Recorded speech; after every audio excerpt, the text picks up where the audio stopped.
नमस्कार मंडळी, तुम्हा सर्वांचं नवीन एका व्हिडिओमध्ये खूप खूप स्वागत आहे। हो, तुम्ही तर थंबनेलला पाहिलं ना, अगदी बरोबर आहे। आज आपण ज्वारीचे हे मुटके वळून ना अतिशय पौष्टिक आणि पारंपरिक रेसिपी पाहणार आहोत। म्हणजे तुम्ही हा पदार्थ एकदा बनवा आणि अगदी महिनाभर खाऊ शकता बरं का, खराब होत नाहीत। आता हा नेमका काय केला असेल पाहण्यासाठी व्हिडिओ कुठे स्किप न करता शेवटपर्यंत बघा। चला तर मग वेळ न करता आजच्या व्हिडिओला सुरुवात करूया। आजच्या रेसिपीसाठी आपल्याला हवं ते म्हणजे ज्वारीचं पीठ। तर इथं जे आपण भाकरीसाठी वापरतो ना ते ज्वारीचं पीठ घेतलेलं आहे। एक भांडं घ्यायचं आणि ज्वारीचं पीठ हे आपल्याला चाळून घ्यायचं आहे। त्याच्यामध्ये बघा सुरुवातीला 1 कप इतकं चाळून घेतलं आणि नंतर हा दुसरा कप, दोन्ही कप ज्वारीचं पीठ हे चाळून घेतलं। आता याच्यामध्ये आपण घेणार आहोत रवा। तर इथे 1 कप भरून इतका बारीक रवा घेतलाय। 2 कप इतकं ज्वारीचं पीठ आणि 1 कप इतका बारीक रवा, तो सुद्धा इथे चाळून घेतलेला आहे। बघा कचरा, जी घाण आहे ती किती निघते। आता आपण जरी गोडाचा पदार्थ करत असलो त्याच्यामध्ये थोडंसं मीठ टाकलं ना त्याची चव आणखीन वाढते, म्हणून थोडंसं मीठ घालूयात आणि सर्व छान असं हे मिसळून घेऊयात। पिठामध्ये ना रवा मीठ असं छान प्रकारे मिसळून झालं की आपल्याला ह्याच्यामध्ये तूप घालायचं आहे। तर पाऊण कप इतकं तूप घेतलेलं आहे वितळलेलं। आता आपण थोडं थोडं करून ह्याच्यामध्ये घालणार आहोत, एकदम घालायचं नाही। थोडं सुरुवातीला तूप घालूयात आणि ह्या पिठाला आपण चोळून घेणार आहोत। ते तुमचं तूप ना घट्ट असेल तरी सुद्धा चालेल, तूप गरम करून वगैरे किंवा तुपाचं मोहन कडकडीत घालायची काहीच गरज नाही। जे तूप असेल ते इथं तुम्हाला घालायचं आहे आणि तुपाचं प्रमाण तुम्हाला परफेक्ट असं सांगणारच आहे। छान पिठाला बघा असं तूप ना चोळून घ्यायचं। इथे जरा तूप आणखीन कमी वाटतंय म्हणून आणखीन थोडं वापरलेलं आहे आणि बाकीचं हे तूप ना पुढे वापरणार आहे। हे तर तुम्हाला पुढे मी दाखवते। मला ना आतापर्यंत आजच्या रेसिपीचं नाव सांगितलं नव्हतं, तर सुरुवातीला सांगते। तर आज आपण करणार आहोत ज्वारीचे लाडू। पूर्वी बघा असे पदार्थ बनवले जायचे। आता हे ज्वारीचं जे पीठ आहे ना ते भाकरीसाठी दळलेलं आहे, त्याच्यामुळे ह्याच्यामध्ये रवा वापरलेला आहे। पण पूर्वी काय करायचे माहितीये का, जात्यावरती रवाळ अशी ज्वारी दळून घ्यायची ना त्याचे लाडू बनवले जायचे। पण आता सिटीमध्ये ह्या सर्व गोष्टी काय अवेलेबल नाहीयेत, त्याच्यामुळे इथं ना मी दळलेलं पीठ ज्वारीचं घेतलं। आता तुपाचं प्रमाण तुम्हाला परफेक्ट सांगेल म्हणलं होतं बघा। ह्याची छान अशी मूठ बांधून बघायची। बघा तुम्हाला व्हिडिओमध्ये मी दाखवलंच, मूठ बांधली जाते म्हणजे समजायचं ह्या पिठाला तूप छान प्रकारे लागले। पिठाला सर्वकडे तूप लावून झालं की थोडं थोडं दूध घालून ना आपण पीठ मळून घेणार आहोत। अगदी भाकरीसाठी कसं मळतो ना तसं। तुम्ही पाण्याचा वापर केला तरी सुद्धा चालेल, पण इथं मी दुधाचा वापर केलेला आहे। आता बघा असं थोडं थोडं दूध घालायचं आहे आणि पिठाचा छान असा एक गोळा करून घेणार आहोत आपण। हे जे दूध आहे ना ते जर असं कोमट आहे बरं का, कारण ज्वारीचं पीठ हे जरा चिकट कमी असतं, म्हणून ना जरा कोमट दुधाचा वापर करायचा, जेणेकरून ह्या पिठाला छान प्रकारे बाइंडिंग येते, तडा जात नाही। 1 कप भरून इतकं दूध घेतलं ना तर मला इतकं पीठ मळण्यासाठी संपूर्ण दूध लागलेलं आहे बरं का। आता बघा ह्या पिठाचा छान असा एक गोळा तयार झालेला आहे। तुम्हाला जर वाटलंच तर तुम्ही अर्ध दूध अर्ध पाणी घेऊ शकता किंवा संपूर्णपणे पाणी वापरू शकता, पण मात्र कोमट वापरायचं आहे बरं का। आता बघा हे पीठ आपलं मळून झालं, आपण झाकण ठेवणार 5 मिनिटं भिजत ठेवणार आहोत। आता 5 मिनिटानंतर पाहत आहोत। 5 मिनिटापेक्षा जास्त ठेवायचं नाही, कारण हे ज्वारीचं पीठ असल्यामुळे ना हे पीठ सैलसर होतं, त्याच्यामुळे ना 5 मिनिटं भिजत ठेवायचं आहे। आता आपल्याला काय करायचं, ह्याचे ना असे मुटके वळायचे आहेत बरं का। ह्याच्यापेक्षा जास्त जाड किंवा मोठे वळायचे नाहीत, असे छोटे छोटे मुटके वळायचे, कारण ना आपण हे तळून घेणार आहोत। मग ना ते आतपर्यंत कच्चे राहणार नाहीत आणि लवकरात लवकर तळतील ना, म्हणून असे छोटे छोटे मुटके वळायचे। किंवा तुम्ही ह्याच्याऐवजी हातावरती थापून ना पुरी केलात ना आणि ती तळून घेतलात तरी सुद्धा चालेल। बघा हे मुटके करायला सहजपणे येतात। आपण बऱ्याच वेगवेगळ्या प्रकारचे लाडू करतो, पण पूर्वी ना असे ज्वारीचे लाडू, बाजरीचे लाडू, त्याचबरोबर गव्हाचे पिठाचे लाडू, नाचणीचे लाडू असे बनवायचे बरं का। ह्या सर्वांचे व्हिडिओ तर आपल्या चॅनलवरती अपलोड आहेतच, लिंक मी डिस्क्रिप्शन बॉक्समध्ये देईलच। आता बघा सर्व पिठाचे इथं मुटके वळून झालेत। आता गॅसवरती ना मी तेल अगोदरच गरम करायला ठेवलं होतं। मग हे थोडे जेवढे मावतात तेवढे मुटके सोडून आपण तळून घेणार आहोत। गॅस मात्र मध्यम टू बारीकच ठेवायचा आहे। तर हे मुटके तळण्यासाठी ना मी तेलाचा वापर केला, तुम्हाला हवं तर तुम्ही तुपाचा वापर केलात ना तरी सुद्धा चालेल।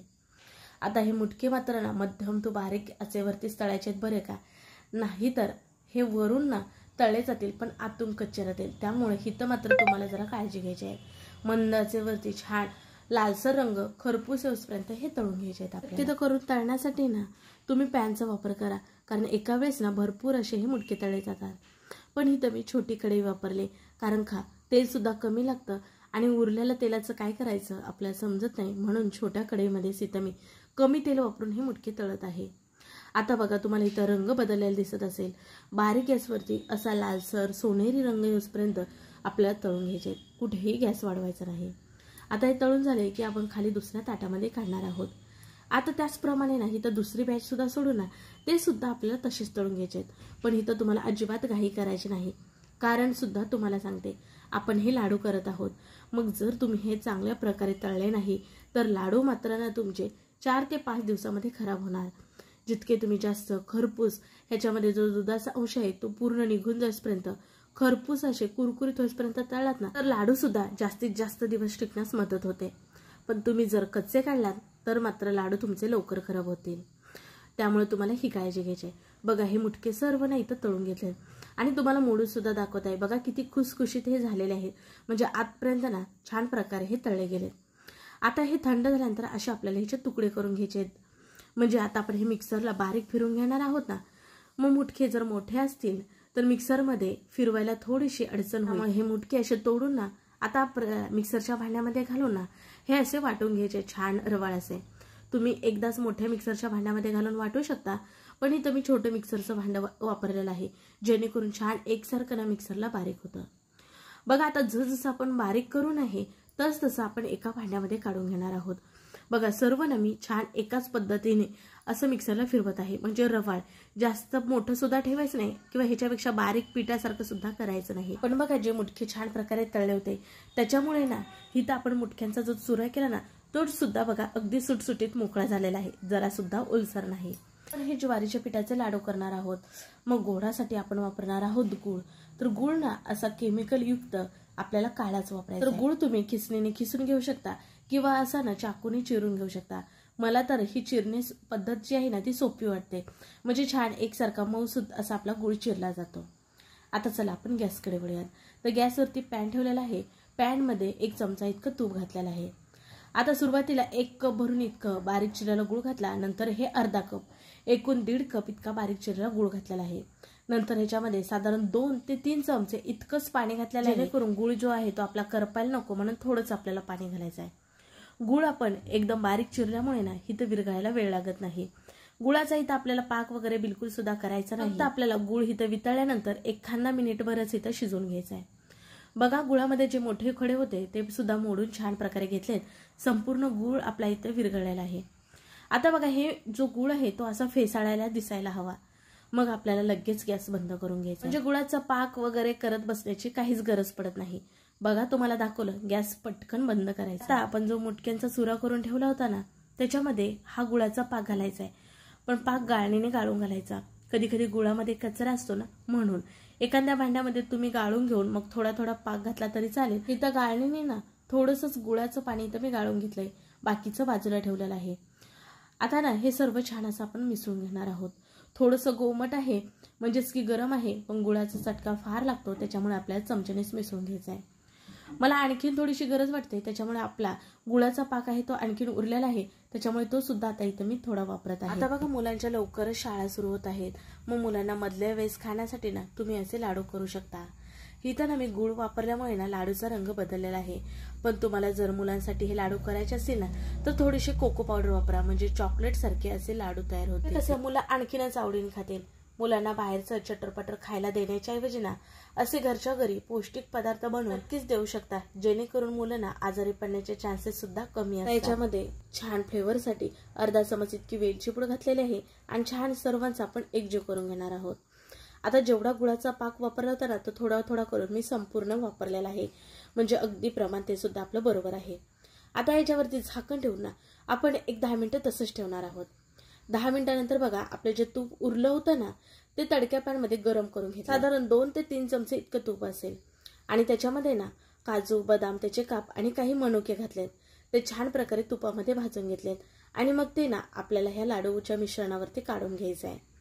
तसं बघायला गेलं तर पूर्वी काही ड्रायफ्रूट हे मनुके असे फारसे घालत नव्हते, पण आता ते खाण्यासाठी दाताखाली आले तर छान लागतात म्हणून इथं मी वापरलेलं आहे।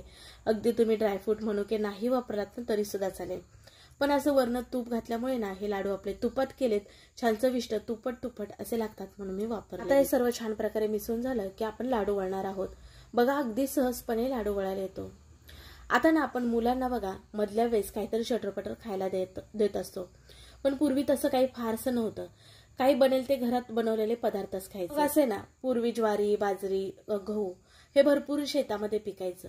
मग त्याच्यापासून असे लाडू बनवायचे. पूर्वी ना कुठलाही पदार्थ किंवा कुठलेही लाडू वगैरे करायचे झाले ना तर गुळाचाच वापर करायचे बरं का. म्हणजे अगदी चहा बनवण्यापासून ते आमरसपर्यंत ना गुळाचाच वापर करायचे जास्तीत जास्त.